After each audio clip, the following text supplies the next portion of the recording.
All right, so we are going to start with the homeschool aspect of our lives. First, we threw out our loop schedule. We've never done a loop schedule before until this year, and I wanted to try it just because we had so many subjects, elective subjects, that I wanted to get through.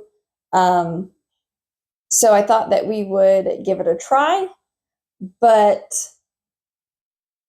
that just really did not end up working well for us. So we ended up throwing that idea out the window and went ahead and just made the schedule to where our main subjects, so math, reading, spelling, those kinds of things, would be Monday, Tuesday, and Friday. We have co-op on Thursday, and then Wednesdays we're kind of out running around because Keaton has therapy on Wednesdays. So Wednesdays is when we work on our electives. Yes, it's only one day a week, but if we finish up a subject on that Monday, Tuesday, or Friday, if we get one of those subjects finished for the year, we can always move one of the other subjects to that day to fill that in so that we're still doing 3 or 4 subjects a day. And it really seems to be working a lot better. I feel like we are actually covering more of those elective subjects than when we were just trying to loop schedule and work them in. So our co-op is working out much better. When we first started, the kids were very apprehensive about going to their classes. Kenzie, more so, she was scared. And Keaton just really didn't want to go. He was very upset that I did not allow him to pick the classes. And the reason being, as far as that goes, is because I knew that he would not pick any classes. So they both only go to 2 classes. We're there for a total of 4 hours. And, it's not going to harm them in any way to attend their classes. So that really seems to be going a lot better than what it was, which is good as far as the kids' side goes. We may run into the problem that will be coming soon is when the weather turns. So we live in Indiana, and it's going to get cold. It's October. The mornings or the nights are chilly. And then we're still getting up into like the mid 70s. I think next week we're looking at like 2 or 3 days that are going to be in the 50s. And then we're going to go back into the 70s. The thing about Indiana is there's really no transition. It's like we'll be mid 70s, mid 70s, mid 70s, and then, it's 20 degrees. But Mom does not like the cold. I think the older I get, I turned 37 October 8th. I think the older I get, the less I like winter and the less that I like going anywhere in the winter. I would rather just be at home where it's warm and I don't have to deal with going out and all of that mess. So we will see how things go on my end. Once it gets cold, my grandmother, thankfully, just likes to get out and go in general. So hopefully she can help me get the kids to co-op on days that I really just don't feel like dealing with it. As far as our bookwork goes, it's going okay. We are spending a lot of time working on our house, trying to get projects done before spring so that we can list it for sale. So there's a lot of focus going on to getting things done, and less focus, or a little less focus, on homeschool and making sure that bookwork gets done. We're still doing bookwork, hitting all the main subjects. I just feel like we are spending a lot less time on homeschool right now. Typically, I'd like to see Keaton, he's our 12-year-old, he's in 6th grade. Typically, I would like to see him do like an hour and a half of schoolwork, but right now he's probably only doing 45 minutes or so of schoolwork. Here in Indiana, we don't have to track hours, we only have to track days. And you have to, well, they don't specify that you have to teach the same subjects as in public school, but per day, but they do say that you have to teach the subjects. They just don't say that you have to do it every day, if that makes sense. Probably not. I tried to explain that in a very roundabout way. So reading, writing, math, language arts, all that good stuff, you have to teach it, but they don't specify that you have to teach it every day. So there's a lot of gray areas in the homeschooling aspect for Indiana, but yeah, we don't have to track hours, just the same amount of days that the public schools go to school.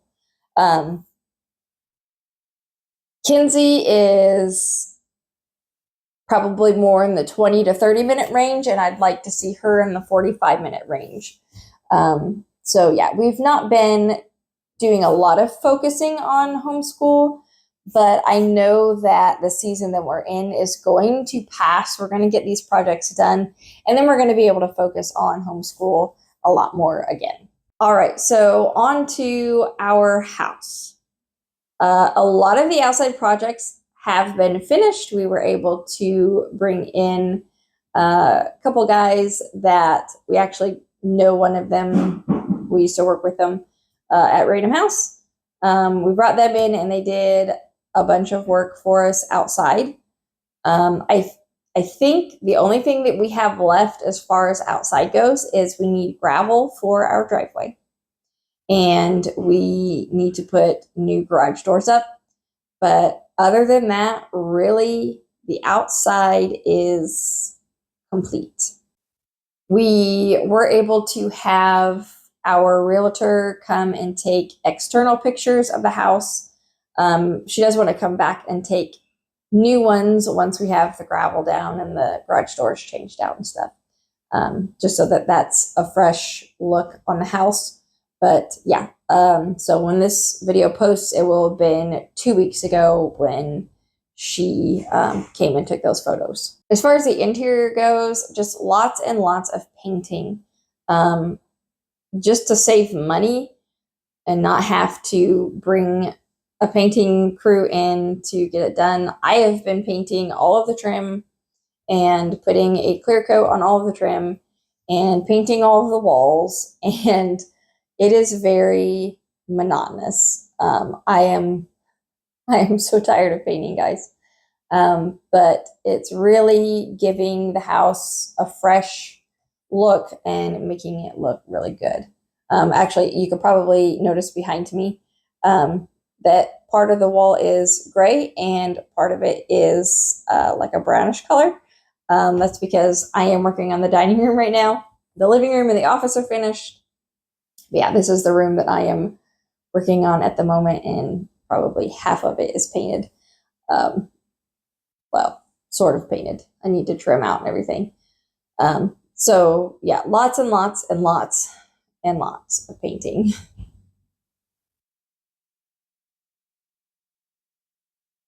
As far as upstairs goes, all the baseboards are down.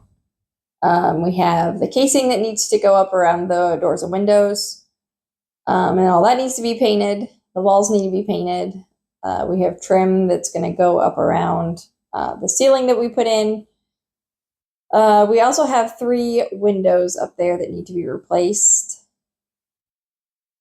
We also have 3 windows up there that need to be replaced yet. And we've also started working on the reading nook. We've got the base down. We're going to put a little bookshelf in there.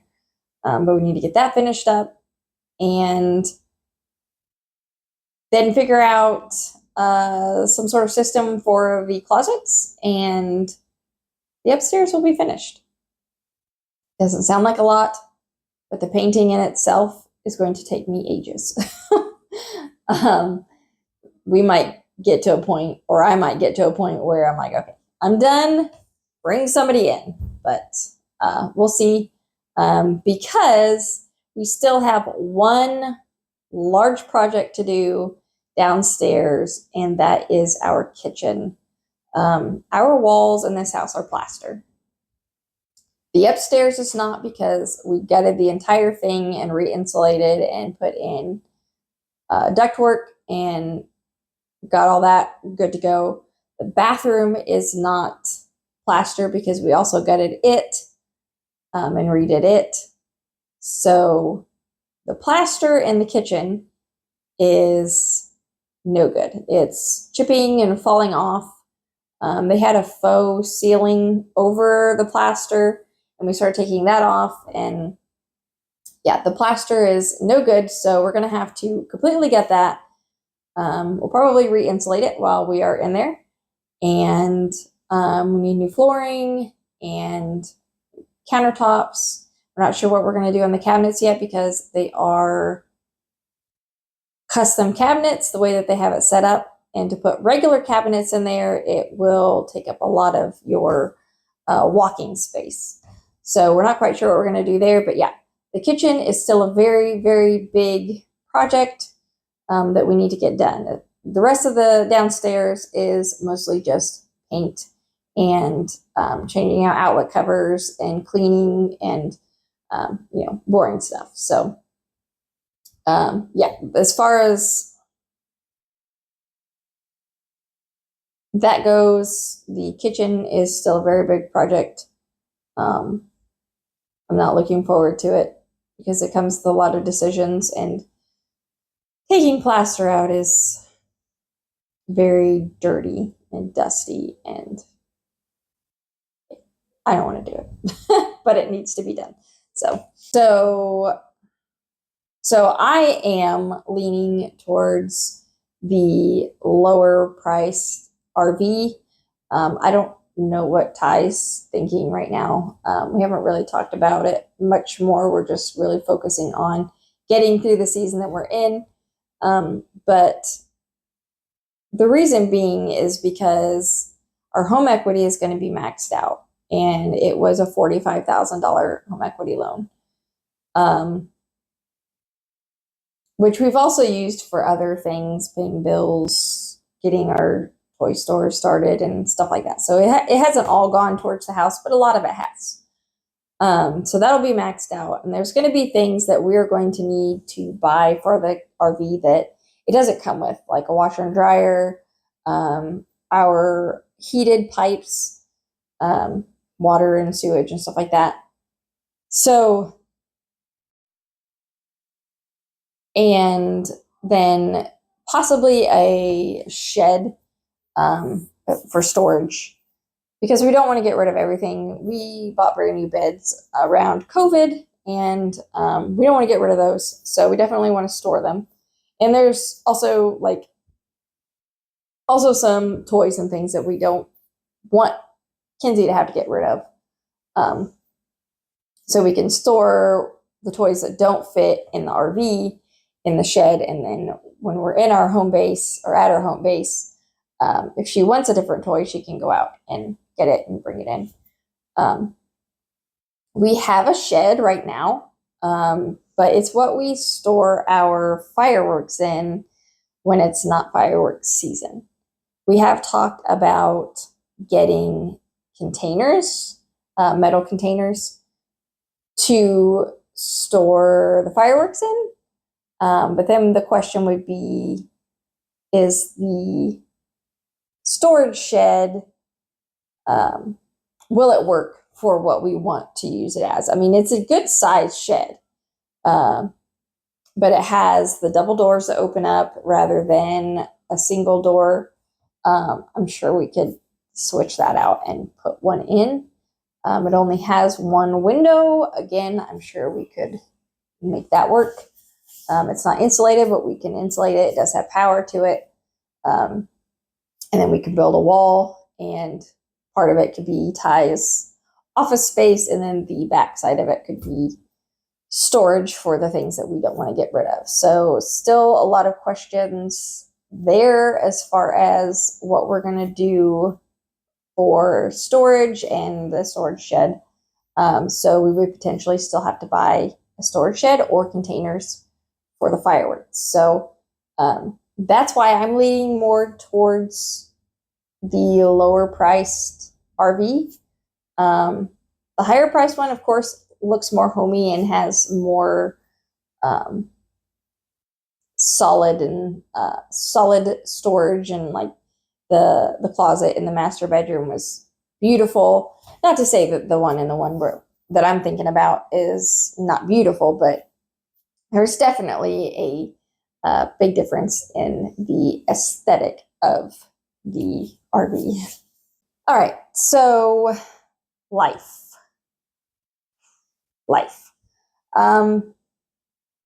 The toy store is going well. It's by no means making us rich, which we were not expecting it to. It was just something to put into the space that we usually sell fireworks in, and it is also giving me a job as well, a much less stressful job. It's nice to work for yourself because I know what I want. I know what I want to see. If I want to change things, I don't have to ask anybody. I can just do it. So very nice. It's been very nice to have. We've been trying different ways to advertise. Facebook, of course, the newspaper, the radio, because not everybody has Facebook. Not everybody reads the paper. Not everybody listens to the radio.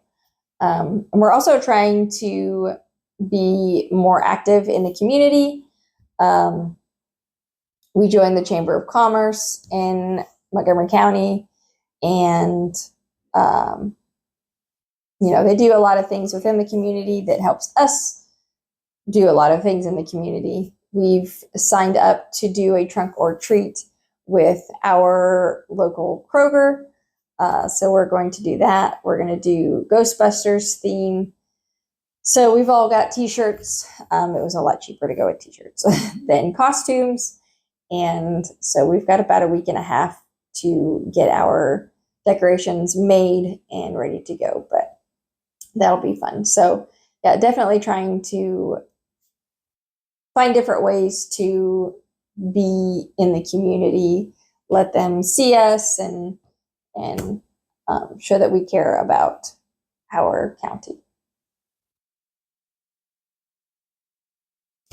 So one of the big reasons that we were going to go with an RV is because mentally and anxiety-wise, I was not doing well. I was very angry and very short-fused with my kids and very stressed out, which it got a lot better when I quit my job at Pizza King.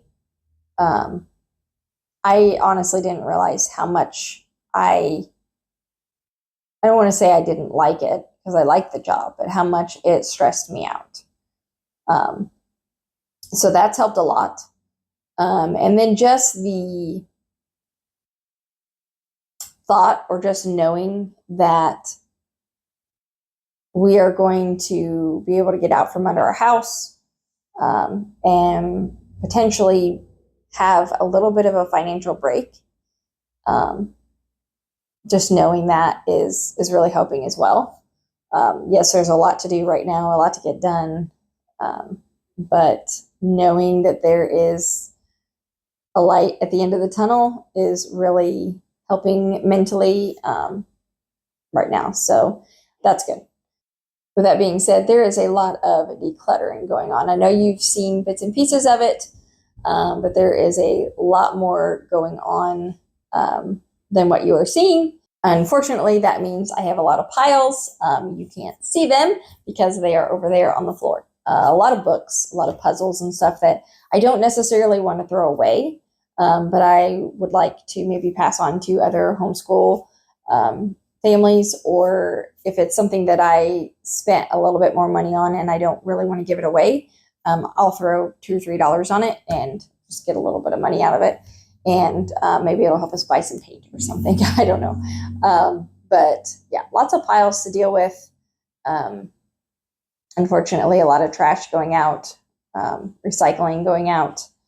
So yeah, lots and lots going on as far as that goes. And you would be surprised at how easy it is to get rid of some things and how hard it is to get rid of other things. It's an interesting mental journey. But we're going to get there. And, I'm not going to get rid of everything because we might be surprised at how much space we do have in the RV. So once we get it and we start moving things in, we can see what else we do need to get rid of. And one thing of advice that someone said on a YouTube video that I was watching about living in an RV is don't go and buy a bunch of organizational things when you first move in. Live in the camper for a while and see how things work in different spaces, and then go and buy your totes and your tubs and all that good stuff. Then you can get that stuff organized. So yeah, we are definitely getting rid of things, just not all things yet. All right, so the last thing that I wanted to talk about is that we have a new addition.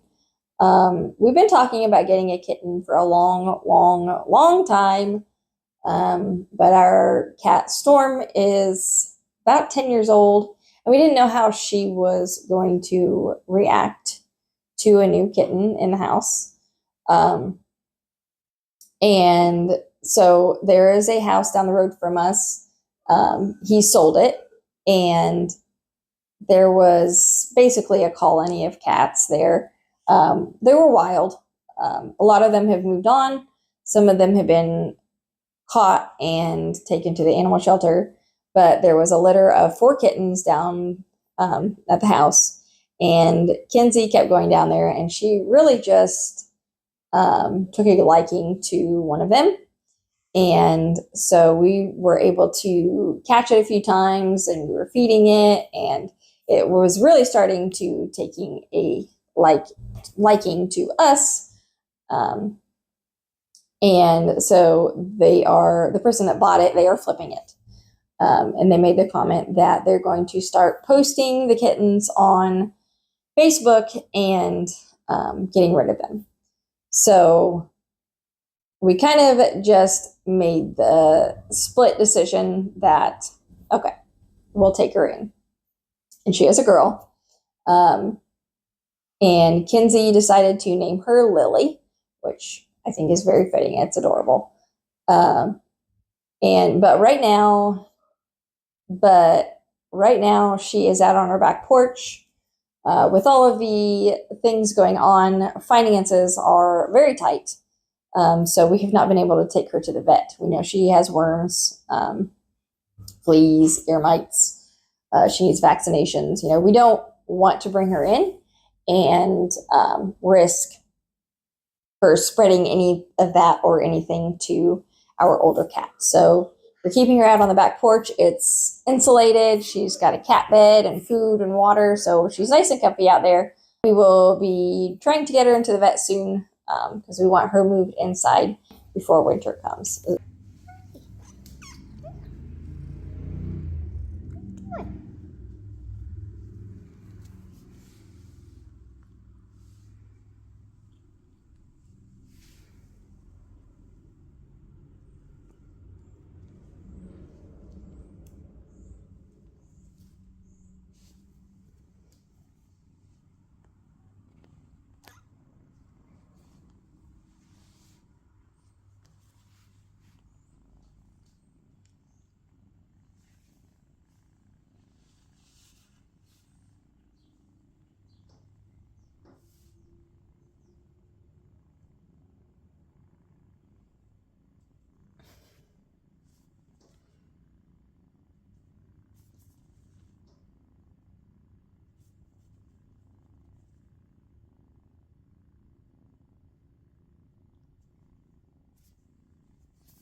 All right, guys, that is it for today's video. Thank you so much for watching, and we'll see you next time. Bye, guys.